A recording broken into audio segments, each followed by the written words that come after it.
हम्म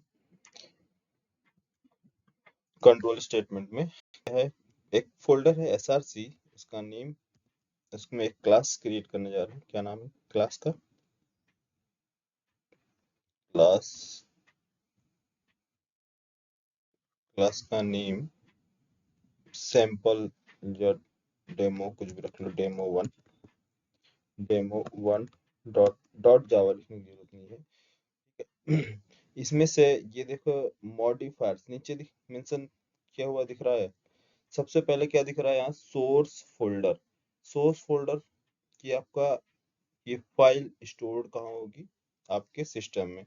package का name क्या है, डिफॉल्ट ये ले रहा है A1 आईफन sorry underscore control statement. क्या आपका यही पैकेज का नेम है या फिर पैकेज का नेम चेंज करना है? तो आपने बोला पैकेज का नेम मुझे चेंज करना है, तो AIT.com, ठीक है। इस पैकेज का नेम प्रोवाइड करेंगे। नीचे क्लास का नेम मीन्स क्लास का नेम डेमो जावा फाइल का नेम मीन्स जिसको बोलते हैं क्लास का नेम, ठीक है। डेमो1 डॉट जावा, तो डॉट जावा देने की जरूरत नहीं है। मॉडिफायर्स क्या है, पब्लिक, पैकेज, ये सारी चीजें देखो, private, protected, abstract, final, statics, ये सारे मॉडिफायर्स अप्लाई किए गए इसमें। कि कौन सा आपको मेंशन करना है, जो भी मेंशन करना है तो आप यहाँ पर क्लिक कर सकते हैं, नहीं तो आप क्या करें, एज इट इज छोड़ दे। बाय डिफॉल्ट कौन सा मॉडिफायर सेलेक्ट करेगा यहाँ, पब्लिक, ठीक है। इसकी सुपर क्लास, तो डेमो क्लास का डिफॉल्ट जो है, बाय डिफॉल्ट कौन सा सुपर क्लास है, सारे जितने भी क्लासेस है सबका डिफॉल्ट सुपर क्लास कौन सी है, ऑब्जेक्ट क्लास।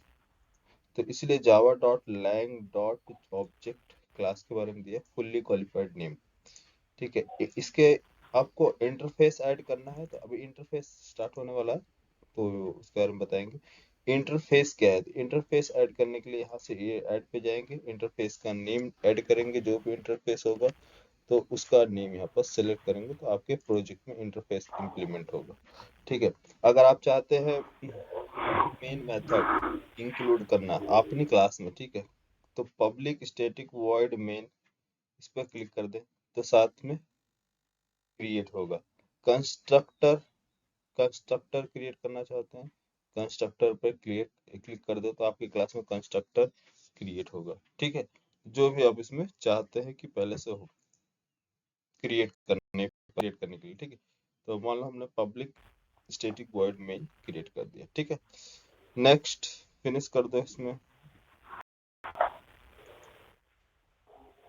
सर ऊपर जो सोर्स फोल्डर लिया है आपने, जो हम्म नाम आ रहा था उसमें AIT_, वो और पैकेज का नाम AIT.com में किया था, सर ऊपर वाला सोर्स फोल्डर पैकेज के अंदर सेव हो रहा है वो। ये प्रोजेक्ट नेम, ये आपका प्रोजेक्ट का नेम है, इसके अंदर पैकेज है, पैकेज मीन्स मल्टीपल फोल्डर्स। अब ये सेपरेट हमने किया, ये पैकेज के कॉन्सेप्ट मैंने आपको बताया था ना कि AIT.com.India, अब ये इंडिया का होगा, ठीक है। फिर नीचे आप देंगे दूसरा पैकेज जो डेटा स्टोर करना है, AIT.com India, AIT.com Australia, AIT.com USA, AIT.com, जो भी आपको देना है वो आप दे सकते हैं। इसके कंट्री वाइज देना है कंट्री वाइज दीजिए, स्टेट वाइज देना है स्टेट वाइज रखिए, डिस्ट्रिक्ट वाइज देना, ठीक है। मतलब एक एग्जांपल है आपको कैसे चीजों को सेपरेट करना है, क्योंकि हम अभी आगे चल के जब हम प्रोजेक्ट पे वर्क करेंगे तो वहाँ जो प्रोजेक्ट पे काम होता है वो लेयर्ड पे काम होता है, लेयर्ड एप्लीकेशन बनाए जाते हैं। तो अलग अलग, जैसे कि फ्रंट एंड से इंटीग्रेट करने के लिए कंट्रोलर लेयर, ठीक है। बैक एंड से इंटीग्रेट करने, बैक मींस डेटाबेस से इंटीग्रेशन करने के लिए DAO layer, data access layer, ठीक है।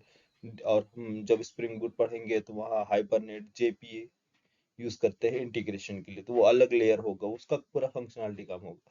अब जो लॉजिक, बिजनेस लॉजिक लिखना है कि क्या काम होना चाहिए, पूरी फंक्शनलिटी देना है, तो उसके लिए सर्विस लेयर जो सर्विसेज प्रोवाइड करना है। अब सर्विस लेयर का काम क्या है, वो फ्रंट एंड से भी इंटीग्रेट करता है और बैक एंड से भी इंटीग्रेट करता है, दोनों से इंटीग्रेट करता है। तो कैसे इंटीग्रेट करेगा, तो एक क्लास दूसरे क्लास में, मतलब एक क्लास जो है सर्विस जो लेयर है वो सर्विस क्लास किससे इंटीग्रेट कर रही है, दूसरे फोल्डर से, मीन्स जो दूसरे पैकेज में जो चीजें बनी हुई रखी हुई है वहां से। तो सारी चीजें हम क्या कर रहे हैं, सेपरेट कर रहे हैं ना। ताकि क्यों सेपरेट कर रहे हैं, मेंटेनेंस इजी हो। आपको कभी कोई प्रॉब्लम हो फ्रंट एंड साइड में, तो ऐसा ना है कि आप जहाँ डेटाबेस की लॉजिक क्रिएट है वहां जाके क्लासेस ढूंढ रहे हैं, सर्च कर रहे हैं, तो कहाँ से मिलेगा, नहीं, क्योंकि वो चीजें अलग रखी हुई है। ठीक है, समझ में आ रहा, नहीं? हेलो। Yes sir. हाँ, यस सर। जब प्रोजेक्ट पे काम करते हैं तो सारी चीजें अलग सेपरेट सेपरेट होती है ना। जैसे ये फ्रंट एंड की पूरी लॉजिक है, इसे पूरा फ्रंट एंड का एक लेयर होगी, ठीक है, तो इसको बोलते हैं आपका कंट्रोलर। कंट्रोलर में एक कंट्रोलर बनेगा, एक पैकेज, और इसमें जितने भी कंट्रोलर होगी, अब कंट्रोलर का मतलब क्या है, एक एक क्लास नहीं है, सिर्फ एक जावा फाइल नहीं है कि आपको एक कंट्रोलर। कंट्रोलर हो सकते हैं ये कंट्रोल कर रहा हो आपका लॉगिन और रजिस्ट्रेशन पेज, कि जो भी लॉगिन पेज से रिक्वेस्ट आएगी, हाँ, जो भी लॉगिन पेज से रिक्वेस्ट आएगी उसको मैं कंट्रोल करूंगा। ठीक है, लॉगिन रजिस्ट्रेशन के लिए। रिपोर्ट जनरेशन के लिए आपने अलग से कंट्रोलर बनाया, बोले भाई जो भी रिपोर्ट जनरेशन करना है वो मैं हैंडल करूंगा, ठीक है, रिपोर्ट बनाने के लिए। एक्सेल फाइल, पीडीएफ फाइल या और कुछ जो भी चीजें हैं बनाने के लिए, ठीक है, ये एक अलग कंट्रोलर। तो इसलिए कंट्रोलर क्या होते हैं, बढ़ते जाएंगे बढ़ते जाएंगे। तो ये सारे कंट्रोलर्स आप चाहेंगे ना कि एक ग्रुप में रखूं, कभी भी कोई प्रॉब्लम होगी तो मैं तुरंत उस कंट्रोलर को सर्च करूंगा, जाऊंगा उस फोल्डर में कंट्रोलर नाम के पैकेज में, और उसी में सारे कंट्रोलर रखे होंगे। तो कौन सा कंट्रोलर है उसको सर्च किया और जो भी मॉडिफाई करना मॉडिफाई कर लिया। फिर उसके बाद एक सर्विस आप बनाएंगे, सर्विस फोल्डर में सर्विस पैकेज। तो सर्विस पैकेज क्या करना है आपको, जितने भी सर्विसेज होंगी, सर्विस इंटरफेस, तो सर्विस, ये जितने भी प्रोजेक्ट के सर्विसेज बनेगी वो क्या करेंगी, क्या काम करेंगी, उनके लिए हम एक अलग से फोल्डर क्रिएट करेंगे, मीन्स अलग पैकेज बनाएंगे, और सारी जितनी भी बिजनेस लॉजिक लिखी जाएंगी ये क्या होंगी, सेपरेट होंगी, ये सर्विसेज। तो ये सर्विस क्या होगी, तो जो सर्विस लिखे हैं किसके लिए, लॉगिन और रजिस्ट्रेशन पेज के लिए, कि अगर लॉगिन पे कोई बंदा क्लिक करता है तो आप क्या करो, उसके रिक्वेस्ट को कंट्रोल करो और सेंड करो मुझे, क्या काम करने के लिए, मैं वेरीफाई करूंगा कि वो यूजर ईमेल आईडी जो पासवर्ड एंटर किया है वो यूजर एग्जिस्ट करता है डेटाबेस में या नहीं, रिकॉर्ड उसका स्टोर्ड है या नहीं, रजिस्टर्ड है या नहीं, ठीक है, तो उसका चेक करेगा। अगर वो वेरीफाई करने के बाद सक्सेस होता है, रिजल्ट सक्सेस, कि हाँ ये डेटाबेस में डेटा इसका रिकॉर्ड है, तो मैं लॉगिन की परमिशन दूंगा। नहीं तो क्या बोलूंगा कि आप फर्स्ट साइन अप करें, तो साइन अप पेज पे रिडायरेक्ट कर देगा। समझ में आया? तो यहाँ से फिर आएगा डेटाबेस में, चेक करेगा डेटाबेस रिकॉर्ड, डेटाबेस से रिकॉर्ड से रिटर्न जाएगा। अगर रजिस्टर्ड होगा तो रजिस्टर्ड होगा तो डैशबोर्ड पे लेके जाएगा, अगर रजिस्टर्ड नहीं होगा तो रजिस्ट्रेशन पेज पे फॉरवर्ड करेंगे, ठीक है, तो यहाँ से जो भी रिक्वेस्ट आएगी, ये आपका ब्राउजर मान लो, ठीक है। तो ये एक है, तो ये क्या है, और भी है, ये मैंने एक सॉरी शॉर्टकट बना दिया यहाँ, सर्विस लेयर, ये डेटाबेस लेयर, और एक ये होता है, एक पेज और क्या होती है, वो होती है डाउ, डेटा एक्सेस लेयर, ये डेटा एक्सेस लेयर, ठीक है। तो डेटा एक्सेस लेयर क्या करता है, ये फर्स्ट इंटीग्रेट करता है किससे, डेटाबेस टेबल से, मीन्स जो भी डेटाबेस है, ओरेकल हो, माइस्क्ल हो, पोस्टग्रे है, ठीक है, इससे इंटीग्रेशन करने के बाद तो कितने लेयर्स में काम होता है ये, तो एक पैकेज आपका पूरा कंप्लीट प्रोजेक्ट, पूरा कंप्लीट प्रोजेक्ट, प्रोजेक्ट में से एक पैकेज, एक ये होगा कंट्रोलर पैकेज, दूसरा होगा सर्विस पैकेज, सर्विसेज होंगे सारे इसमें, थर्ड जो होगा वो होगा आपका डाओ पैकेज, सारे डाओ क्लासेस अवेलेबल होंगी, और एक ये, और प्रोजेक्ट में अलग अलग चीजें होती हैं, ठीक है, कुछ फाइल्स बनाने हैं, अब कितने HTML पेज बनाने हैं, HTML पेज होंगे इंटीग्रेशन के लिए, या अगर HTML पेज नहीं है तो इसका मतलब आपका क्या है, एंगुलर पे प्रोजेक्ट बना है, एंगुलर एक अलग से एप्लीकेशन है, तो वो सारी चीजें कंटेंट करे, तो आपका ये जो कंट्रोलर है क्या होगा, वो में कन्वर्ट हो जाएगा, क्योंकि इसके पास कोई भी डायरेक्ट यूजर से इंटरेक्ट नहीं कर सकता। एपीआई में से एक मशीन दूसरे मशीन से इंटीग्रेट कर सकती है, मीन्स एक एप्लीकेशन दूसरे एप्लीकेशन से इंटीग्रेट करेगा। तो एंगुलर एप्लीकेशन, ये मान लो एंगुलर या फिर रिएक्ट जो भी है, तो ये एप्लीकेशन, अब ये एक एप्लीकेशन है, तो एक एप्लीकेशन किससे इंटीग्रेट कर रहा है, दूसरे एप्लीकेशन से। ठीक है, अगर मान लो आप एंगुलर या रिएक्ट नहीं यूज करते, डायरेक्ट एचटीएमएल पेज यूज करते, तो डायरेक्ट एचटीएमएल पेज हम यूज नहीं कर सकते प्रोजेक्ट में। क्यों? क्योंकि एचटीएमएल पेज जो होता है वो वन वे बाइंडिंग होती है, मीन्स सिर्फ आप यहाँ से सर्वर पे, ये सर्वर आपकी पूरी कंप्लीट जिसके अंदर लॉजिक लिखी गई है, ये सर्वर पे जब आप डेटा भेजेंगे तो सिर्फ और सिर्फ क्या कर सकते हैं, रिक्वेस्ट को भेज सकते हैं।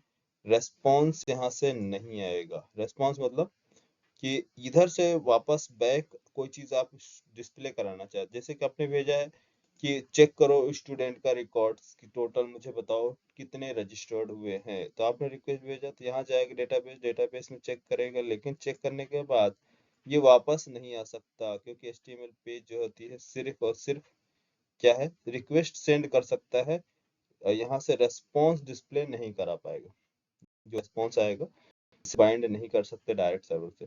तो इसके लिए हम यूज करते हैं अलग से क्या, Thymeleaf, Java Java server page Java server page जो सर्वर पे रन हो, तो जिसको बोलते हैं जेएसपी। एडवांस जावा में पढ़ेंगे आप लोग, एडवांस जावा सर्वलेट जेएसपी थीम लीफ। और नहीं तो फिर आप रिएक्ट यूज कर सकते हैं, इसके लिए ये रिएक्ट इंटीग्रेशन कर सकते हैं, एचटीएमएल पेज बनाए रिएक्ट। ठीक है, तो ये सारी टेक्नोलॉजी आप यूज करेंगे क्या करने के लिए, रिक्वेस्ट को बाइंड करने के लिए। तो ये है आपका HTML। तो हाँ, मैं क्या बता रहा था आपको, यहाँ से पैकेज समझ में आया, यहाँ से वन पैकेज, ये सारे पेजेस किधर होंगे, कंट्रोलर में। ये जितनी भी पेजेस होंगी, मान लो रिएक्ट पेज बना रहे हैं, रिएक्ट के सारे रिएक्ट के पेजेस कितनी होंगी, या HTML पेज कितनी होंगी, अब पूरे एप्लीकेशंस की resource files total, service layer service पूरी सर्विसेज कितनी है टोटल, और डाओ लेयर कितनी है। इसके बाद होता है एक डेट data layer, data means DTO बोलते हैं, डेटा ट्रांसफर ऑब्जेक्ट कितने, जैसे कि इसके अंदर क्या है, स्टूडेंट का रिकॉर्ड स्टोर करो, देन इसके बाद स्टोर कराओ। तो स्टूडेंट, तो ये होता है मॉडल, मुझको हम बोलते हैं मॉडल्स। डीटीओ भी बोलता है, बीन भी बोलते हैं। ठीक है, तो बीन, जावा बीन और मॉडल्स में क्या डिफरेंस है, ये सब प्रोजेक्ट क्लास में बताएंगे क्या एडवांटेज है। ठीक है, तो कितने मॉडल्स हैं, मान लो आपके 100 क्लासेस बनाए, 100 मॉडल्स, मतलब कुछ रजिस्ट्रेशन के लिए, कुछ रिक्वेस्ट रेस्पॉन्स हैंडल करने के लिए, कुछ लॉगिन पेज कराना है तो क्या इनपुट लेंगे क्या आउटपुट देंगे। ठीक है, इसी तरह से आप इसमें चेक करेंगे सारे, मतलब ये है मॉडल क्लासेस है, इसके अंदर क्लास कैसे मॉडल क्लास बनाते हैं बताएंगे। ठीक है, तो ये डेटा एक जगह से दूसरे जगह ट्रांसफर करने के लिए काम करते हैं, जैसे कि यहाँ से डेटा है स्टूडेंट का। ठीक है, स्टूडेंट का रिकॉर्ड हमने गेट किया, अब स्टोर कहाँ करेंगे, हमने इसमें डेटा में स्टोर किया स्टूडेंट, क्यों? क्योंकि इसके अंदर क्या है, प्रॉपर्टीज बनी हुई है, और वो स्टूडेंट का ऑब्जेक्ट क्रिएट किया जाएगा और उसके अंदर डेटा स्टोर किया जाएगा। डेटा स्टोर करने के बाद अब इसमें लॉजिक परफॉर्म कराना है, कि आप बोलना है कि हे सर्विस लेयर, आप इस पे क्या करो, इसके डेटा को डेटाबेस में स्टोर करो, या फिर जो भी डेटाबेस में जो भी डेटा है उसके साथ कोई बिजनेस कैलकुलेशन करना है, कुछ चीजें फाइंड करनी है, तो उसके बेस पे यहाँ पास कैलकुलेट किया जाएगा सर्विस लेयर में, देन ट्रांसफर किया जाएगा डीटीओ के पास, डेटा ट्रांसफर ऑब्जेक्ट जो सॉरी डाओ के पास। डाओ क्या होती है, डेटा एक्सेस लेयर। ये क्या करता है, इसका काम, इसमें क्वेरी एग्जीक्यूट, जो भी क्वेरी लिखी जाएंगी, क्या क्वेरी क्या करना है, कौन से डेटा कौन से कॉलम में स्टोर होना चाहिए, तो कॉलम्स क्रिएट हो जाएंगे, टेबल का नेम सारी चीज होंगी, तो उसके बेस पे जाके ये ऑब्जेक्ट से कन्वर्ट होगा किसमें, टेबल फॉर्म में। अब ये ऑब्जेक्ट में स्टोर नहीं होगा, अब जो डेटा स्टोर होगा यहाँ से कन्वर्ट किया जाएगा किसमें, टेबल फॉर्म में, टेबल फॉर्म में स्टोर किया जाएगा यहाँ डेटाबेस में। फिर यहाँ से टेबल फॉर्म में से एक एक डेटा निकाला जाएगा, फिर ऑब्जेक्ट में कन्वर्ट किया जाएगा। ऑब्जेक्ट में कन्वर्ट करने के बाद रिवर्स सर्विस लेयर रिटर्न करेगा किसको, कंट्रोलर को। कंट्रोलर रिटर्न करेगा ब्राउजर पे। अब ब्राउजर में क्या आया, इसने जो रिक्वेस्ट जो भेजा था कि लॉगिन का, ठीक है, तो लॉगिन हो गया सक्सेसफुल, तो ये रिटर्न करेगा एक दूसरा पेज, जो दूसरे पेज पर रिडायरेक्ट करेगा। मीन्स यहाँ पास एक HTML पेज था लॉगिन के लिए, अब जो ओपन होगा वो कौन सा पेज ओपन होगा, वो डैशबोर्ड होगा, ठीक है। डैशबोर्ड एंटर होगा, डैशबोर्ड पे आपकी सारी इंफॉर्मेशन दी जाएगी, ठीक है। तो इसलिए हम लोगों को क्या है, सारी चीजें पैकेज में हैंडल करनी पड़ती हैं, ठीक है। क्योंकि एक ही एप्लीकेशन, एक ही पैकेज क्रिएट करेंगे, सारी चीजें वही है, तो आपको प्रॉब्लम आ सकती है फाइंड करने में चीजों को, है ना, कि आपने कहाँ पास क्या क्या चीजें बनाई। समझ में आया यार? नहीं आया? Yes sir. हम्म,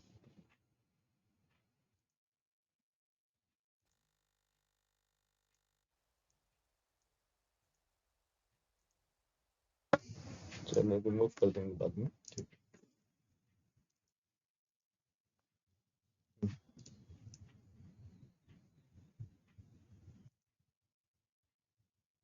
देखो,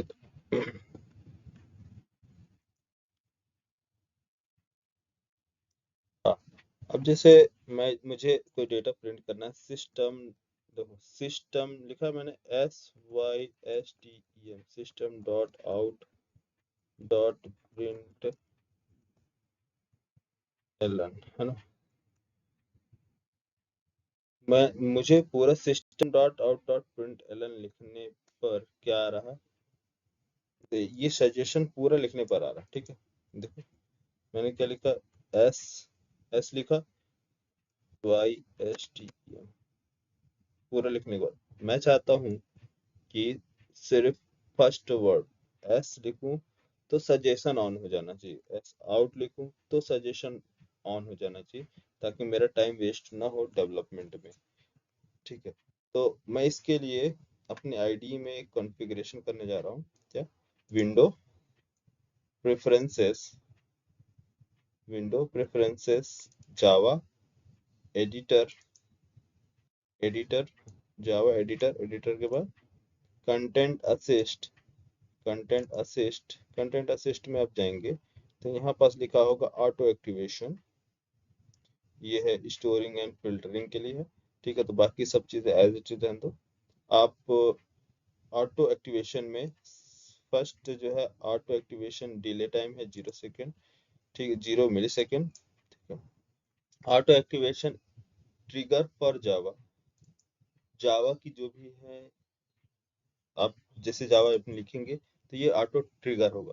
तो कैसे ट्रिगर होना चाहिए, आपको क्या क्या चीज़ों की रिक्वायरमेंट है, जैसे कि मान लो मुझे @ सिंबल, एस सिंबल, और बाकी सारे कैरेक्टर्स जितने भी हैं, 1 2 3 4 5 सारे, जो भी आपको रिक्वायरमेंट है आप उसको मेंशन कर दें कैपिटल लेटर में। अब मैं चाहता हूँ स्मॉल लेटर में भी, तो आप स्मॉल लेटर भी टाइप कर दो, स्मॉल लेटर, ठीक है। इतना टाइप करने के बाद अप्लाई और फिनिश। अब मैंने क्या टाइप किया, एस, एस से देखिए ट्रिगर हो गया ऑटो, एस से स्विचेस आ गए, शॉर्ट आ गए, ठीक है। मैंने S out, S out, S out या सिस आउट बोलते हैं, सिस आउट या एस आउट कुछ भी दे, सिस आउट भी देंगे तो भी, या एस आउट देंगे तो भी। तो एस आउट का मतलब होता है system dot out dot print Elon, तो system dot out dot print Elon मैंने यहाँ पर, ठीक। तो यहाँ पास क्या देना है आपको, एस आउट एंटर, ये हो गया शॉर्ट, समझ गए। इसी तरह से जो भी क्लासेस है आप सिंपल नेम लिखे, वो ऑटो सजेस्ट कर देगी, ठीक है। कभी कभी याद होगा, मैं एडिटर पे जब काम कर रहा था, एडिटर पे, इस पे सबलाइम एडिटर पे, तो वहाँ एस आउट लिख दिया करता था गलती से, है ना। हाँ वहाँ तो सर नहीं आता सर। हाँ वहाँ नहीं आता है, ठीक है। तो ये वहाँ क्या है, वहाँ सर मेन मेथड का तो आता था सर वहाँ पे। हाँ, मेन मेथड का सिर्फ आता था। ठीक, यहाँ पर सभी चीजों के लिए आईडी है, आप सजेस्ट कर देगा। ठीक है, यहाँ पास क्या लिखेंगे, मेन लिखेंगे, आगे मेन, एस आउट लिखे, ये आगे एस आउट। और देखो एस आउट के बाद है सिस्ट्रेस। एस आउट में अब मुझे कमेंट लिखना पड़ेगा, नहीं मुझे कमेंट नहीं लिखना है, तो आप क्या करो, सिस्ट्रेस, ये देखो कमेंट के साथ आगे एग्जांपल बताने के लिए। तो आईडी है कमाल की चीज। सारे शॉर्टकट बताऊंगा वो कैसे सर कैसे। अपने नंबर नंबर सर लिखे थे अपने सर, वो अभी ABCD, वो उनका है सर? कौन सा नंबर? जो भी आपने नंबर लिखे थे ना सर, वो स्मॉल में कैपिटल में, हाँ हाँ #@। हाँ हाँ, लेटर्स, लेटर्स, वो है वो सब सर क्या। क्यों लिखे थे अपने नंबर? एट द रेट जैसे क्या है कि ये, अब मैं एट द रेट एनोटेशन लगा रहा हूँ, तो यहाँ एट द रेट जितने भी होंगे वो सारी चीजें क्या होंगे, डिस्प्ले करेंगे। एट सिंबल, एट, अभी तो चीजें ऐड नहीं है, आगे की बात बता रहा हूँ। एट कंट्रोलर जो भी होगा, एट सर्विस, अभी प्रोजेक्ट प्रो पढ़ेंगे तो यहाँ एनोटेशन वगैरह पढ़ेंगे, at service, at model, at, अभी चीजें एपीआई ऐड नहीं किया ना, सिंपल है इसे जैसे यार। और ओके। हैश, हैश सिंबल है। डॉट, जैसे कि आपने कोई सिस्टम लिखा, सिस्टम, सिस्टम लिखने के बाद आपको डॉट लिखना है, तो डॉट पे भी ट्रिगर हो, स्टार्टिंग में डॉट लिखा, जो भी आप डॉट में इंटर करेंगे तो डॉट पे ट्रिगर होगा। तो डॉट जो होता है बाय डिफॉल्ट रहता है, तो इस वजह से डॉट मैंने नहीं लिखा था। हम्म, जिस जिस लेटर पे, जिस करेक्टर पे आप चाहते हैं कि ट्रिगर हो, तो उसको मेंशन कर दीजिएगा टाइप। ठीक है, तो आप लोग को आइडेंटिफायर्स शायद याद होगा, क्या होता है आइडेंटिफायर्स, और इसका नेमिंग कन्वेंशन रूल्स क्या होते हैं, मालूम है नहीं? आइडेंटिफायर्स जैसे कि डेमो, डेमो क्या है, जो भी चीज़ों को हम क्या करते हैं, मेंशन करते हैं इसको आइडेंटिफाई करने के लिए कि क्लास का नेम क्या है, तो उसका ये है, ये आइडेंटिफायर्स, क्लास का name, demo one identifiers, main method, main इसका मेथड का नेम आइडेंटिफायर्स है ना। तो इस तरह से आइडेंटिफायर्स बनाते हैं। तो और रूल्स क्या है लिखने का, क्लास का नेम हमेशा जो होना चाहिए, क्लास का नेम हमेशा एक तो फर्स्ट कैप जो फर्स्ट लेटर होगा कैपिटल होगा, या फिर हम इसको बोल सकते हैं कैमल केस। कैमल केस मतलब जैसे कि आपको लिखना है क्या नाम है, आयुष मिश्रा ना, ठीक है, तो इसको आप कैसे लिखोगे, कैमल केस में first letter capital Ayush Mishra. तो जावा में हमेशा क्या है, जब भी क्लास का नेम, इंटरफेस का नेम दिया जाता है, तो क्या, कौन सा पैटर्न फॉलो किया जाता है, कैमल केस। कैमल केस में फर्स्ट लेटर कैपिटल होगा, फिर इसके बाद सेकेंड लेटर कैपिटल, बाकी सारे स्मॉल लेटर। ठीक, इसको बोलते हैं कैमल केस।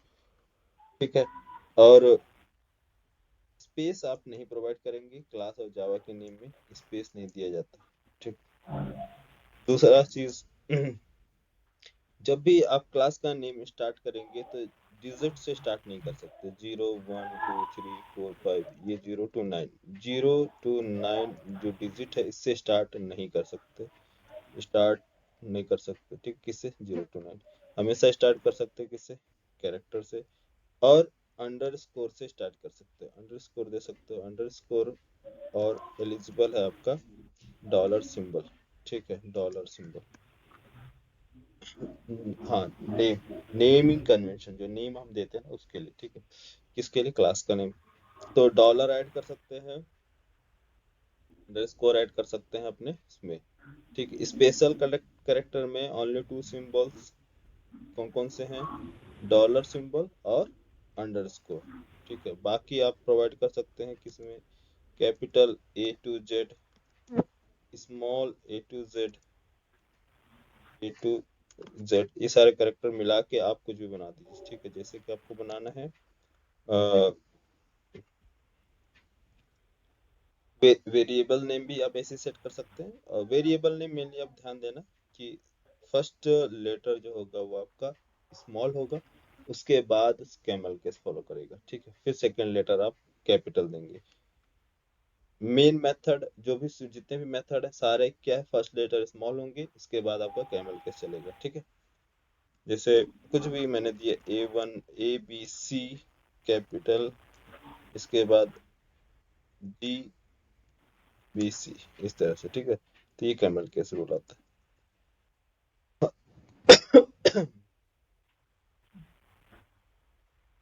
क्लास का नेम क्या है, अब कैमल कैसे बनाना है, यूजर डिटेल्स, क्लास का नेम, क्लास का क्लास नेम, क्लास नेम कैसे लिखेंगे आप, क्लास का नेम हमेशा क्या होना चाहिए, सर एक स्टैंडर्ड है। ठीक है, तो first letter user, U capital, user फिर second details, D details, capital, yes sir.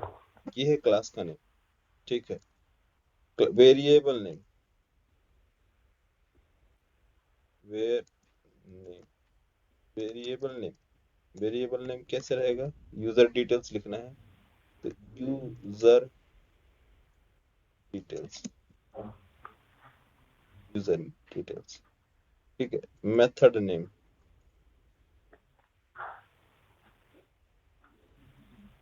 Method name, user details, इस तरह से। ठीक है, फर्स्ट ये जो होगा स्मॉल लेटर क्या होगा, सबसे फर्स्ट ऊपर सबसे ऊपर वाला वो सर कैमल केस हो गया सर। क्लास कैमल नेम, के सारे ही रहेंगे, क्लास नेम पे कैमल केस हो गया सर ये। कैमल के सारे रहेंगे जो भी है। अब इसके आगे भी कोई डिटेल देना है, यूजर डिटेल, यूजर डिटेल्स, अब मान लो स्टूडेंट यूजर डिटेल, ये स्टूडेंट डिटेल्स बाय, जैसे कि आपको गेट करना है कोई information, get student details by name, कितना बड़ा नेम हो गया इसका, यहाँ पास गेट स्मॉल रहेगा। ठीक है, स्टूडेंट,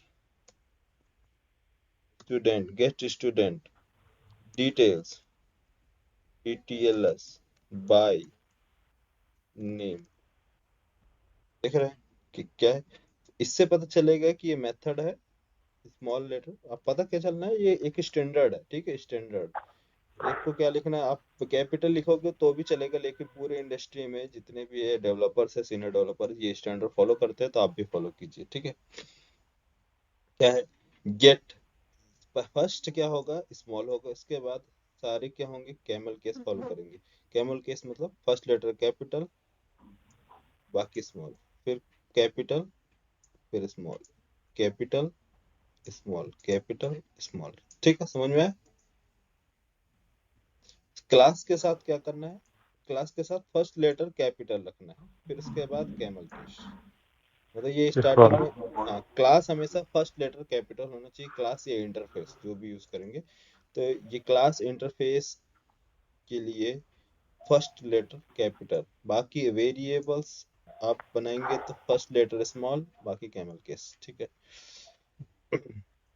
और मेथड के लिए अब देखो यहाँ पास इसमें जैसे वेरिएबल्स, हाँ याद रखना कि कभी भी तो इस तरह की डिजिट्स, लैंग्वेज कुछ बोलते हैं ना सर, अपन कुछ नाम हाँ पर्टिकुलर। Naming convention rule. ठीक है, स्टैंडर्ड लैंग्वेज है। ठीक है, स्टैंडर्ड फॉर्म। ठीक है, क्या करना है यहाँ, मेथड, मेथड कभी भी आपका डिजिट से स्टार्ट नहीं होगा कि आप वन यूजर नेम, नहीं। हाँ, किससे स्टार्ट कर सकते हैं आप, अंडरस्कोर से। ठीक है, तो आपका स्पेशल कलेक्ट कैरेक्टर क्या है, अंडरस्कोर और डॉलर, ये दो ही एलिजिबल है, इसके अलावा कुछ भी एलिजिबल नहीं। ठीक है, आप लोग ट्राई कर लेना। चलो नेक्स्ट चलते हैं। ठीक है, समझ में आ गया, बोलो यार, क्लियर।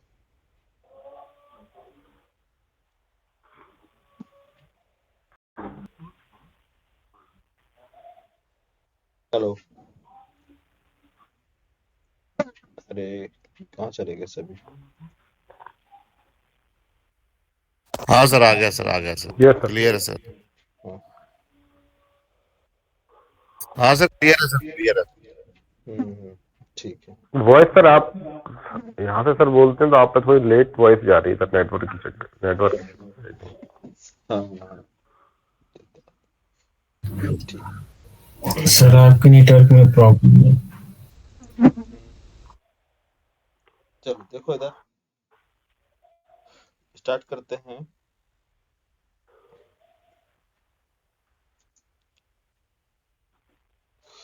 क्लास, न्यू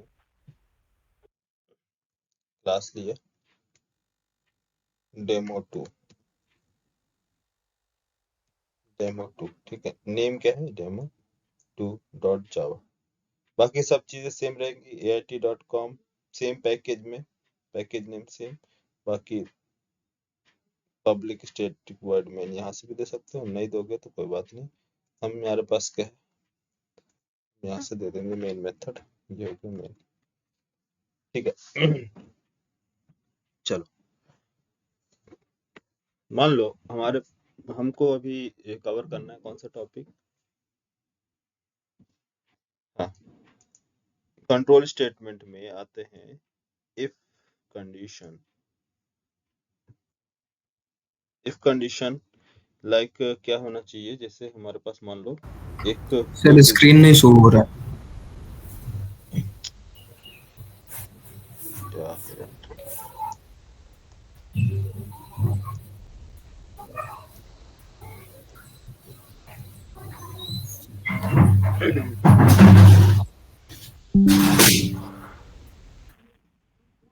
ठीक है अभी। हाँ सर अभी ठीक।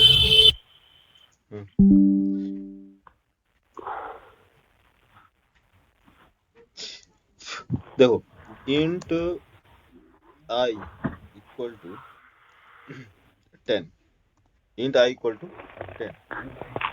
इफ कंडीशन क्या है, i equal to 10, i equal to 10, then क्या करो, डिस्प्ले सिस ट्रेस, डिस्प्ले करो क्या आपका, ये डिस्प्ले कर दो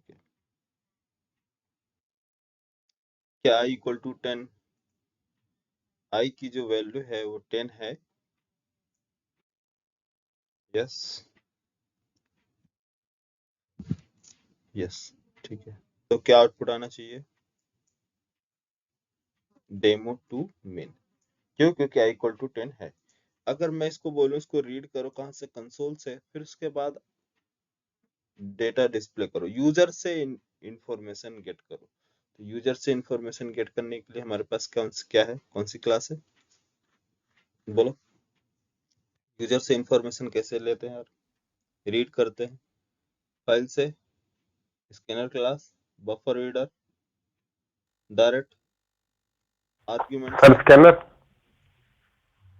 स्कैनर भी है और आर्ग्यूमेंट्स भी है, आर्ग्यूमेंट से भी ले सकते हैं, ठीक है। तो इन सारी चीज़ों के बारे में मैंने बताया है, क्या क्या प्रॉब्लम्स आते हैं, क्या क्या चीज़ें हैं। तो आप क्या करो, स्कैनर यूज कर लो डायरेक्ट, है ना। New yes sir. Scanner, new scanner क्या है, सिस्टम डॉट इन, है ना, सिस्टम डॉट इन, रीड करो क्या, यूजर का name, scanner, scanner dot next, next next int, next int, ये रिटर्न करेगा आपको डेटा, आपने ले लिया, आई स्टोर कर लिया आई में और आई पास कर दी था, ठीक है।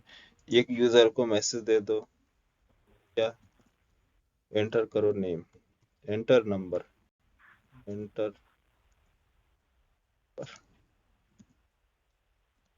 तो system dot out dot println के बजाय मैं यूज करूंगा system dot out dot print, save, compile करने की जरूरत नहीं, ऑटो कंपाइल होता है। एंटर नेम, एंटर नेम क्या किया मैंने, सॉरी एंटर नंबर 9, क्या आउटपुट होगा, आउटपुट क्या आएगा, कोई आउटपुट नहीं। अगर कोई आउटपुट नहीं है तो आप बताओ मुझे कि अगर 9 में एंटर करता हूँ तो कुछ ना कुछ तो डिस्प्ले होना चाहिए, यहाँ पर कुछ भी डिस्प्ले नहीं हो रहा। लेकिन आपने कंडीशन क्या लगाया है कि अगर कंडीशन ट्रू होगा तो ही एग्जीक्यूट होगा, अदरवाइज एग्जीक्यूट नहीं होगा, ठीक है। तो आपको क्या करना है, कंडीशन ट्रू, आप चाहे तो इसमें एल्स ब्लॉक भी लगा सकते हैं यूजर को इन्फॉर्म करने के लिए, ठीक है, कि ये जो आप इनपुट दिए हैं वो चीजें अवेलेबल नहीं है। ठीक है, तो हमने मान लो दिया, इसमें वापस से रन किया, 10 यूजर ने एंटर किया क्या 10। तो कंडीशन क्या है, कंडीशन क्या है कि आई की वैल्यू, तो आई में क्या स्टोर हो रहा है इस टाइम पे, आई में क्या स्टोर हो, बोलो 10 ना। यहाँ मेमोरी में क्या स्टोर किया जाएगा,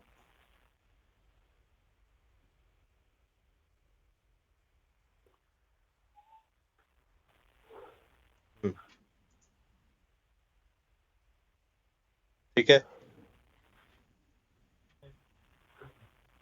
एंटर नंबर, एंटर किया number, next int scanner read किया, और आई की वैल्यू में 10 स्टोर्ड है, तो 10 equal to equal to equal to equal to, ये कौन सा ऑपरेटर है, सो बताओ, इक्वल टू कौन से ऑपरेटर है, इक्वल इक्वल कौन सा ऑपरेटर कहलाएगा ये, अर्थमेटिक, लॉजिकल,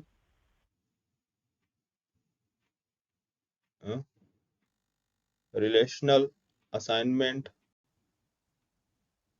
बोलो इनमें से कौन सा ऑपरेटर है ये, आवाज आ रही है, कोई रेस्पॉन्स करो यार, हेलो।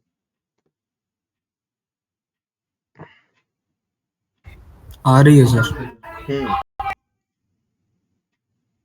कौन सर सा, रिलेशनल हाँ रिलेशनल सर रिलेशनल ऑपरेटर है, इसको हम कंपैरिजन ऑपरेटर भी बोलते हैं। ठीक है, कंपैरिजन मींस कंपेयर करने का काम कर रहे हैं ना।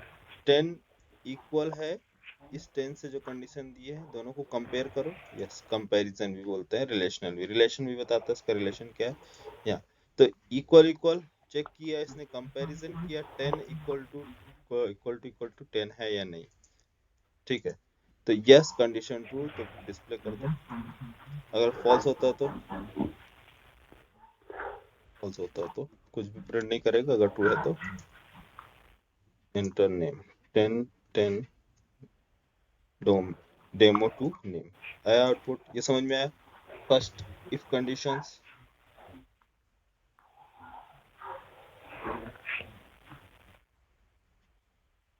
ठीक है। नेक्स्ट देखो,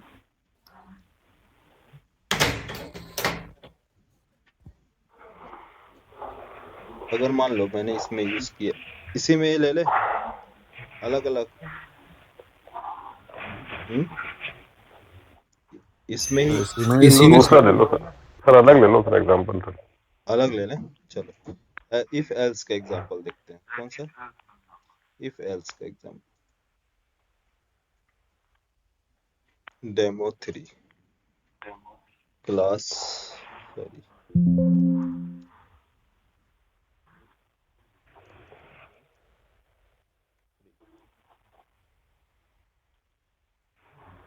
main method,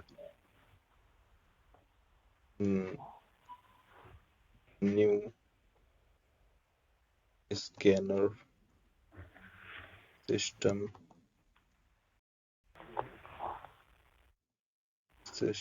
dot in,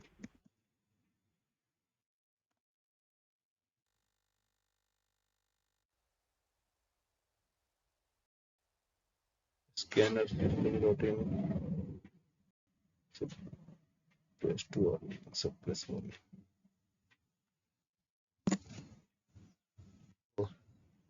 new scanner system dot in, क्यों सब प्लस वार्निंग आ रहा,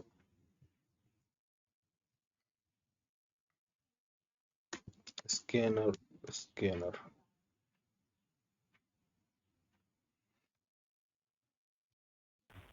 ठीक है। खाली ऊपर सर अपने ये ऊपर जावा डॉट यूटिल डॉट स्कैनर लगाया ना सर, यहाँ सर स्टार लगा दो सर, जब भी सर वो ले लेगा पैकेज में। क्यों नहीं, ये आईडी नहीं ऑटो मतलब ले लेगा। इंपोर्ट करता है, इसकी चिंता आप ना करो, ठीक है। इंपोर्ट करने का अच्छा ओके। खुद देता है, क्योंकि स्टार का मतलब क्या है, तो जितनी भी क्लासेस होंगी सारी की सारी क्लासेस इंपोर्ट की जाएंगी। देखो जैसे कि मैंने लिया स्टार्ट, ठीक है, कंट्रोल सेव, और यहाँ पास क्या होगा, ये सारी की सारी क्लास क्या होंगी, लोडिंग टाइम पे ये सब इंपोर्ट कर दिए जाती हैं, क्या आपके प्रोजेक्ट में। तो इससे क्या होगा, एप्लीकेशन परफॉर्मेंस हैवी हो इससे जाएगा। हमारा फाइल हैवी हो जाता है ना। हाँ, तो इसलिए हम इसको यूज नहीं करते हैं। हाँ, अगर ज्यादातर है, आपको एक तो रीडेबिलिटी इशू भी आती है, हमको पता नहीं चलता है कि इस में आपको कौन कौन सी क्लासेस या कौन सी पैकेज आपने इंपोर्ट किया है क्या काम करने के लिए। कल के दिन आपको पढ़ना पड़े, समझना पड़े कि अरे यार ये क्लास अवेलेबल कहाँ है। तो इस तरह से आपको फाइंड करना काफी इसमें क्या है, कभी प्रॉब्लम्स आ सकते हैं कि कौन सा इसमें फुली, इसकी फुली क्वालिफाइड नेम क्या है, क्या आपने दिया है, कौन सी क्लास किस पैकेज का है, क्योंकि यहाँ पास मल्टीपल पैकेज होंगे। तो स्टार से पता नहीं चलेगा स्कैनर क्लास कौन से पैकेज में अवेलेबल है। अब यहाँ पास यूटिल भी है, आईओ पैकेज भी है।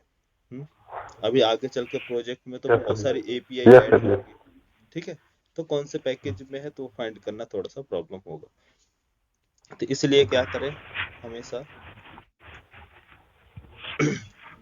ये इंपोर्ट करें अपने फाइल का नेम। यहाँ पर देखो इंपोर्ट स्कैनर क्लास, तो स्कैनर क्लास ही इंपोर्ट होगी। ठीक है,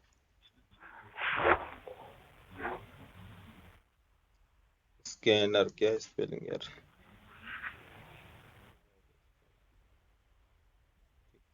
scanner dot next.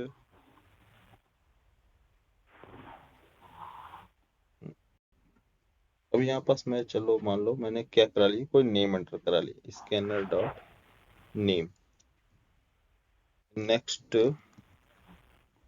Line, next line enter S out enter enter user name, user name. अगर यूजर नेम, बस यूजर नेम, ठीक है, यूजर नेम मैंने कंडीशन क्या लगाया कि अगर यूजर नेम क्या है, यूजर का नेम, यूजर नेम मान लो नैनिका है। ठीक है, अगर नैनिका नेम मिलता है कोई, ठीक है, तो इफ कंडीशन क्या है आपका, क्या होना चाहिए, user name equal to Nainika. क्या नाम है, नैनिका ना, यूजर का नेम नैनिका। ठीक है, नैनिका अगर मैच करता है तो क्या करो, डिस्प्ले करो user S out user name available, this user name, this name user name is available, this user name is available. अगर नहीं करता है तो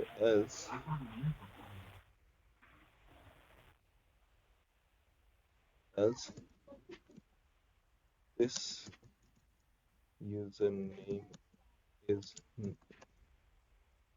not available। ठीक है, ये मैसेज आपको डिस्प्ले करना है, यूजर नेम अवेलेबल। अगर नैनिका है तो, नहीं है तो डिस्प्ले नहीं करना। ठीक है, कंट्रोल सेव रन, एंटर करो यूजर का नेम नैनिका, नैनिका अवेलेबल है। This user name is not available, क्यों नॉट अवेलेबल, नैनिका तो मैंने एंटर किया ना।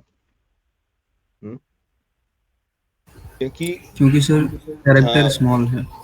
स्मॉल कलेक्टर फर्स्ट लेटर, तो फर्स्ट लेटर कैसे मैच किया, तो जावा क्या है, केस सेंसिटिव है। तो जावा में हमेशा याद रखना, जो भी चीजें पास करते हैं ये क्या है, एज इट इज एग्जैक्ट चीजों को मैच करता है, केस सेंसिटिव बोलते हैं इसको। तो यहाँ क्या है आपका, फर्स्ट लेटर कैपिटल है, तो आपको फर्स्ट लेटर कैपिटल ही देना पड़ेगा, तभी ये मैच करेगा। ठीक है, तो इसने क्या है, क्या दिया, यूजर नेम, यूजर नेम क्या है, नैनिका।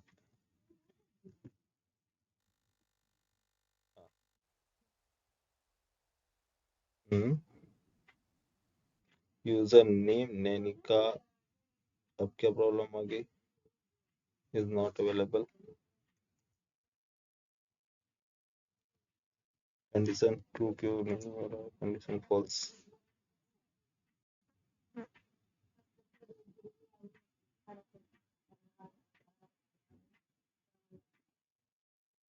अच्छा, नेक्स्ट लाइन की जगह नेक्स्ट रखो। नेक्स्ट सिंगल वर्ड ही रीड कर देखो।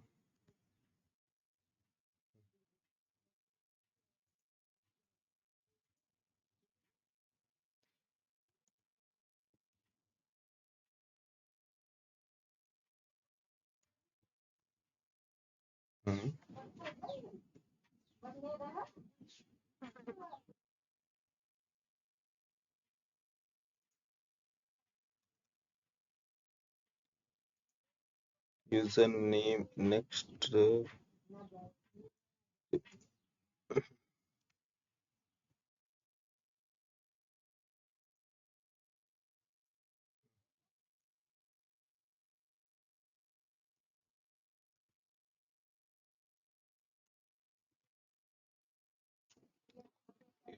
If block.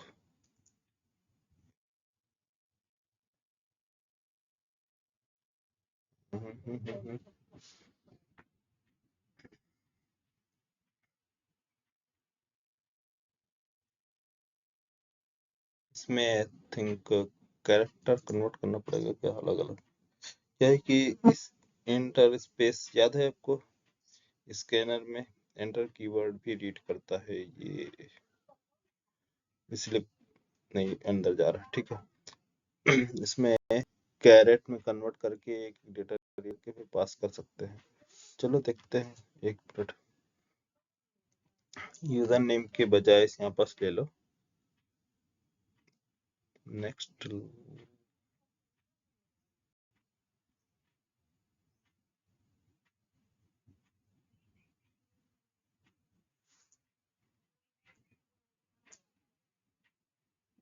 एक्चुअली रीड तो करना चाहिए यार।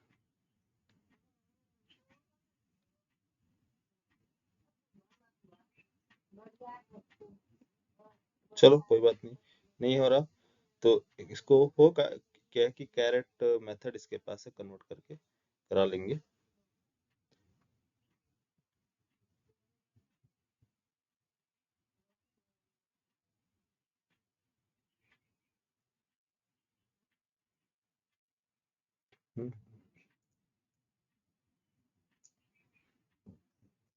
कंडीशन चेंज कर लो। Enter your age. ठीक है, एंटर एज। एज ले लो अभी। Int age equal to scanner dot next int age. Age अगर है कितना, एज कितना है? 18 ईयर्स मैच करता है तो you are eligible, you are not eligible. ठीक है, you are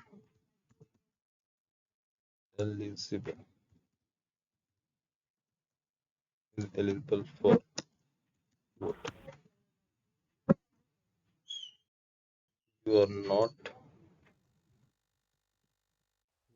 or not eligible for the vote. You are not eligible for the vote. Save, execute and run. ठीक, यहाँ पास मैंने एंटर किया 18। You are eligible for the vote, है ना? 18 है, और 18 से मैं एक कंडीशन चेक करता हूँ क्या, ये जो भी एज एंटर किया जाए इक्वल नहीं, क्या होना चाहिए? Greater then.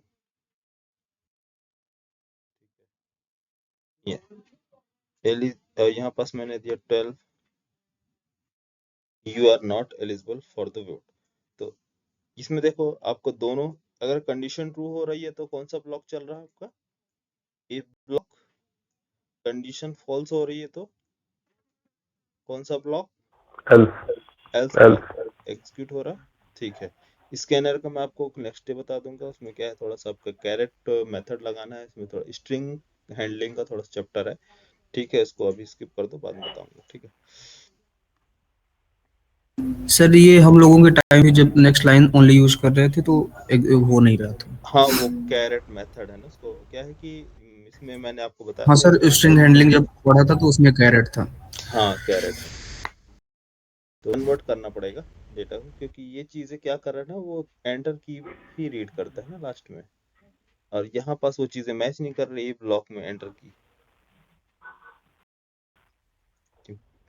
ठीक है, चलो यहाँ देखो, ये क्या, एज, अगर एज क्या हो, ग्रेटर हो तो आप एलिजिबल हैं, अगर लेस है तो नॉट एलिजिबल। बताओ यहाँ पास क्या सिंबल, मुझे क्या चेंजेस करना चाहिए, स्वैप, स्वैप बताओ कहाँ चेंजेस करूँ।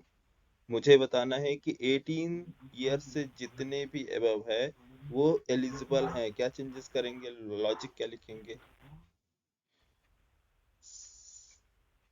आ रही है आवाज स्वैप, नहीं आ रही।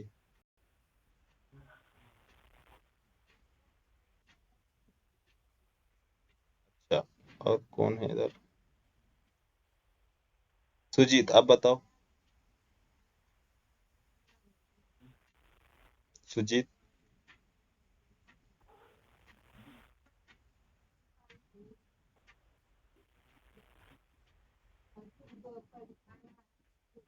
रितेश आ रही है आवाज। Yes sir. अच्छा एक मिनट रुकना, मैं अभी आ रहा हूँ। नहीं चलो आगे कोई। हम्म, हाँ बोलो सुजीत, कहाँ है सब, क्या लॉजिक लिखेंगे यार, यहाँ पास क्या चेंजेस करेंगे, कौन से लाइन में। हाँ सर ग्रेटर आर इक्वल, हाँ, ग्रेटर और equal. Age is greater or equal. हाँ एज क्या होना चाहिए, ग्रेटर होना चाहिए किससे, ग्रेटर या फिर इक्वल होना चाहिए 18 से। 18, या तो 18 हो या फिर 18 से क्या हो, ग्रेटर, बस ये चेंजेस कर देंगे तो यहाँ पास क्या होगा। हाँ, मैंने एंटर किया 13, 13 जो है 13 एज, जो यहाँ पास रीड किया एज में वेरिएबल में जो स्टोर हुआ 13, तो कंपेयर किया जा रहा 13, 13, यहाँ 13 ग्रेटर देन 18, ये स्टेटमेंट राइट है या रॉन्ग। ये सर रॉन्ग है सर। रॉन्ग है, तो जब स्टेटमेंट रॉन्ग है तो कैसे हम इस ब्लॉक को एग्जीक्यूट करें, इसका मतलब, इसका मतलब कौन सा ब्लॉक एग्जीक्यूट किया जाएगा, एल्स ब्लॉक। एल्स ब्लॉक क्या आएगा, एल्स ब्लॉक में क्या डिस्प्ले होगा, सेव और run, age is 13, you are not eligible for the vote. ठीक है, मैंने एंटर किया नेक्स्ट 56, अब क्या कंडीशन, अब क्या आना चाहिए, एलिजिबल और not eligible, eligible, you are eligible for the vote. ठीक है, समझ में आया, ये है इफ और else block. Next yes next, sir. हाँ नेस्टेड, नेस्टेड कैसे अप्लाई करते हैं, नेस्टेड आप लोग ट्राई करना। ठीक है, नेस्टेड इफ के अंदर इफ कंडीशंस कल मैं आपको बता दूंगा। नेस्टेड इफ लगा लोगे ना, बताना पड़ेगा। हाँ सर, ट्राई करेंगे सर, लगा लेंगे। हाँ नेस्टेड इफ लगाना, फिर इसके बाद आपका आता है कौन सा, else if and else if. Switch. हाँ, एल्स इफ मीन्स एक कंडीशन आपने दिया 18 ईयर होना चाहिए, दूसरा कंडीशन आप इसी में दे सकते हो, जैसे कि मान लो क्या दिया दूसरा, एल्स इफ यूज करना है, तो एल्स इफ कंडीशन, कंडीशन क्या है कि एज जो होना चाहिए वो कितना होना चाहिए, ये ग्रेटर देन कितना ग्रेटर देन इक्वल टू, वैसे तो एलिजिबल सभी होते हैं बट मैं एक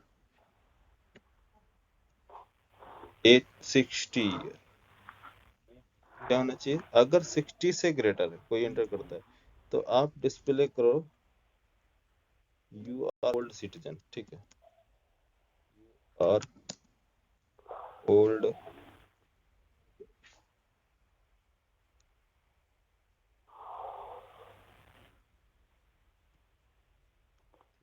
ओल्ड सिटीजन कुछ भी देता है एग्जांपल के लिए, ठीक। Next control save program run, मैंने एंटर किया 72 76, क्या आंसर आना चाहिए हमारा, you are eligible for the vote, कैसे एलिजिबल, हाँ अब यहाँ पास क्या है, एक स्टेटमेंट जो मैंने बताया था, इसमें से एक क्या करना है, एंड लगाना है कि एज जो होना चाहिए 18 से तो ग्रेटर होना चाहिए, क्योंकि पहले ही ये कंडीशन ट्रू हो रहा है, 18 से ग्रेटर हो बट क्या हो, 60 से लेस हो, है ना, अगर 60 से ग्रेटर होगा तो दोनों कंडीशन हर हाल में ट्रू होना चाहिए, उसके लिए क्या यूज करेंगे, एंड ऑपरेटर, डबल एंड जो मैंने बताया था, क्या होना चाहिए, एज जो है, age less than equal to 59 ना, अगर लेस देन इक्वल टू नहीं लिखना है तो लेस देन 60, समझ में आया, अरे बोलो, हाँ सर। ये एज जो होना चाहिए 18 से बड़ा होना चाहिए और 16 से छोटा, 60 से छोटा, तो 60 यहाँ पास मैच करेंगे, 60 से क्या होना चाहिए, एज ग्रेटर होना चाहिए या इक्वल होना चाहिए, तब हमारा क्या होगा, स्टेटमेंट ट्रू होगा। Control save run program, age क्या होना चाहिए, 76 you are old age, you are old citizen, ठीक है, तो भाई कंडीशन ट्रू हुआ हमारा, else block if else block, else if block sorry, else if block condition true हुआ, हाँ अगर, sir.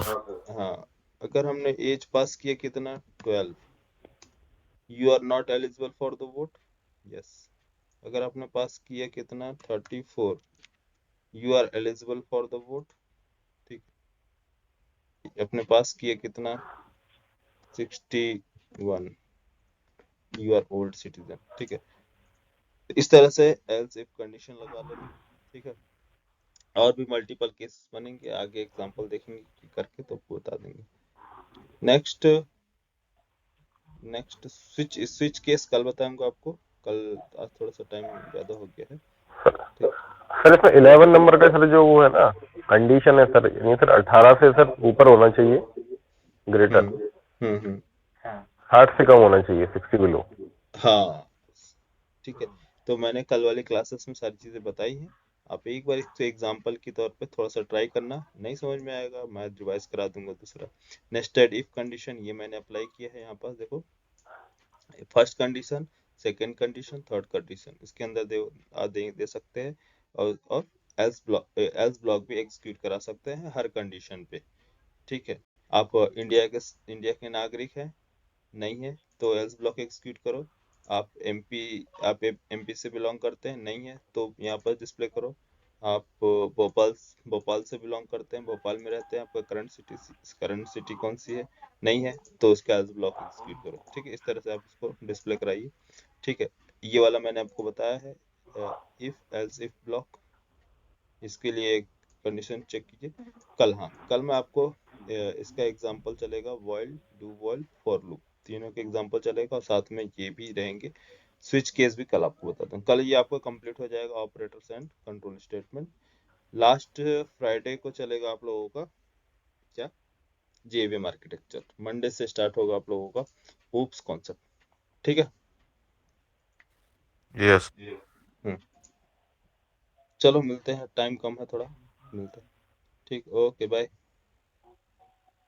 Okay sir, thank you.